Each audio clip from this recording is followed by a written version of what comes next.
ఆదిలాబాద్ జిల్లా ఇచ్చోడ మండల కేంద్రంలో ఇచ్చోడ మేజర్ గ్రామ పంచాయతీ సర్పంచ్ అభ్యర్థిగా పోటీలో ఉన్న కొడప జలైజాకు భారీ ఎత్తున తన అనునాయులతో మండల కేంద్రంలో ప్రచారం నిర్వహించారు। ఈ సందర్భంగా ఆయన మాట్లాడుతూ తాను ఇచ్చోడ మేజర్ గ్రామ పంచాయతీ సర్పంచ్ అభ్యర్థిగా పోటీలో ఉన్నానని, తనకు ఉంగరం గుర్తు రావడం జరిగిందని, మండల కేంద్ర వాసులు తనను ఆదరించి గెలిపిస్తే మండల కేంద్రాన్ని అభివృద్ధి దిశగా తీసుకువెళ్తానని, గత 15 సంవత్సరాలుగా కనిపించని అభివృద్ధి సాధ్యం చేసి చూపుతానని, గత 2 సంవత్సరాలుగా మండల కేంద్రంలోని ఉంటూ మండల కేంద్రంలో ప్రతి సమస్యను తెలుసుకున్నానని, ఈసారి తనకు అవకాశం ఇవ్వాలని ఉంగరం గుర్తుకే ఓటు వేసి తనను గెలిపించాలని కోరారు।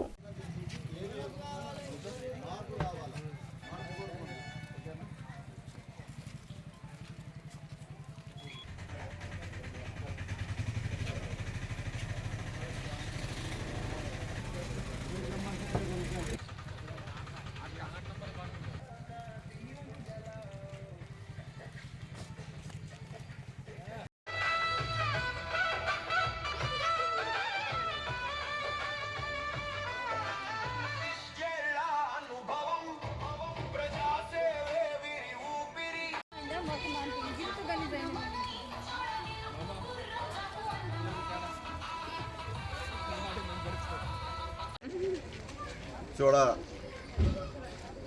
గ్రామ పంచాయతీ ఎన్నికల సందర్భంలో నేను కొడప జలేజాకు అని ఉంగరం గుర్తుకు నా గుర్తు ఉంగరం గుర్తు ఇక్కడ ప్రజాసేవ కోసం నిలబడ్డాను కాబట్టి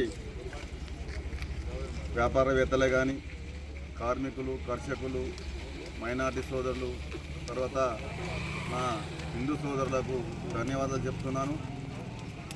ఒకటి మన ఇది మేజర్ మండల్, బోత్ తాలూకాలోనే ఇది మేజర్ మండల్ కాబట్టి 20 సంవత్సరాల్లో ఇక్కడ అభివృద్ధి ఏం జరిగిందనేది మీకు తెలుసు। ఈ మార్పు కోరుకుంటారని చెప్పేసి ఆశిస్తున్నాను। ఖచ్చితంగా ఇప్పుడు నేను ఈ మార్పు కోసమే నేను నిలబడ్డాను। నా గుర్తు ఉంగరం గుర్తు, ఖచ్చితంగా ఓటేస్తారని చెప్పేసి ఆశిస్తున్నాను। ఇంకొకటి, ఈ ప్రజల సమస్యలు, ఎన్నో రకాల సమస్యలు నేను ఇచ్చోడ ప్రాంతం మొత్తం తిరిగినప్పటికీ కరెంటు వ్యవస్థ కానీ, నాలీల వ్యవస్థ కానీ, రోడ్డు వ్యవస్థ కానీ, ఇళ్ళ హౌస్ రిసిప్ట్ విషయంలో కానీ, కన్స్ట్రక్షన్ విషయంలో కానీ ప్రతిదీ ఒక విషయం, ప్రతి ఒక్క సమస్యలు ప్రతి ఒక్క గల్లీలో ఏదో ఒక సమస్య ఒకటి కూడా పరిష్కారం లేని పరిస్థితుల్లో ఉన్నది కాబట్టి ఇచ్చోడ ప్రజలు ఒకటే గమనించాలి కదా, ఇక్కడ 20 సంవత్సరాలు ఏం జరిగేది అనేది మీకు తెలుసు। కొందరు నాయకులు ఈయన ఆదివాసీ, రేపటి రోజు ఈయన గెలిస్తే పరిమాణాలు వేరే ఉంటాయని చెప్పేసి అనుకుంటున్నారు।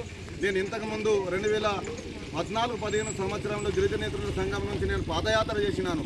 అప్పుడు లేని దురద ఇప్పుడు ఎందుకు వచ్చిందని చెప్పేసి నా ఏదైతే అగ్నెస్ట్ ఎవరైతే కాన్సెస్ట్ చేస్తున్నారో వాళ్ళకు ఒకటే వినవిసుకుంటున్నాను, మర్యాదపూర్వకంగా మీరు ప్రేమతోని ఓట్లు అడగండి, కానీ కాకపోతే జాతి విభేదాలు విభజించి ఏదో ఒక సమస్య మీద ఎదురు తీసుకుని ఈ సమాజంలో ఇట్లా ఉన్నదని చెప్పేసి మీరు అనవసరంగా నా మీద అబండలు వేయకుండా, గిరిజనేతరులకు తెలుసు మొన్న రీసెంట్లో ఒక జరిగిన సంఘటన, దాన్ని ఎదురు తీసుకొచ్చి ఏదో ఒకటి చేస్తున్నారని చెప్పేసి కాదు। మీకు ధైర్యము దమ్ము ఉంటే ప్రజల గుండెలలో మీరు ఓన్లీ, కానీ నా మీద, నా సమాజం మీద కానీ, గిరిజనేతరుల మీద కానీ, ఏజెన్సీ ప్రాంతంలో ఉన్నటువంటి సోదరులకు నేను అందరికీ అండగా ఉంటా। ఎవరు ఏమన్నా మీరు భయపడకుండా, జాక్ అనేటోడు మీకు తెలుసు, 5 సంవత్సరాలు నేను ఇక్కడ వైసీపీగా పనిచేసినాను। ఇచ్చోడ మండలానికి సంబంధించిన గ్రామ పంచాయతీ తలమదిరిలో నేను గత 30 సంవత్సరాలు మా నాన్న చేశాడు సర్పంచ్గా, ఆ తర్వాత నేను 18 సంవత్సరాలు సర్పంచ్గా చేసి మొన్నటిదాకా నేను వైసీపీగా కొనసాగినాను। ఇక్కడ ఏ సమస్య ఉన్నా జాక్ ఉన్నాడని చెప్పేసి ఒకటి గుర్తుపెట్టుకోర్రి, ఎవరు ఏదన్నా ఒకసారి అవకాశం ఇస్తారని చెప్పేసి ఆశిస్తున్నాను। ఇచ్చోడ ప్రజలారా గమనించండి, డెవలప్మెంట్ వైపు చూడండి। ఎన్ని రోజులు ఆ పుస్తకాన్ని చదువుకున్నా మీకు అదే ఆన్సర్ దొరుకుతుంది, వేరే దొరకదు। అయినా మీ ఇంతకుముందు ఉన్న సర్పంచ్ గురించి మీకు తెలుసు, నేను ఎక్కువ ఆయనకి విమర్శించలేను। ఇంకా ఒక అభ్యర్థి ఉన్నాడు, ఆయనను కూడా విమర్శిస్తలేను, ప్రేమతోనే ఓట్లు అడుగుతున్నాను। అందుకని చెప్పేసి మీరు ఆశిస్తున్నారని చెప్పేసి ఉంగరం గుర్తుకు ఓటేసి ఆశీర్వాద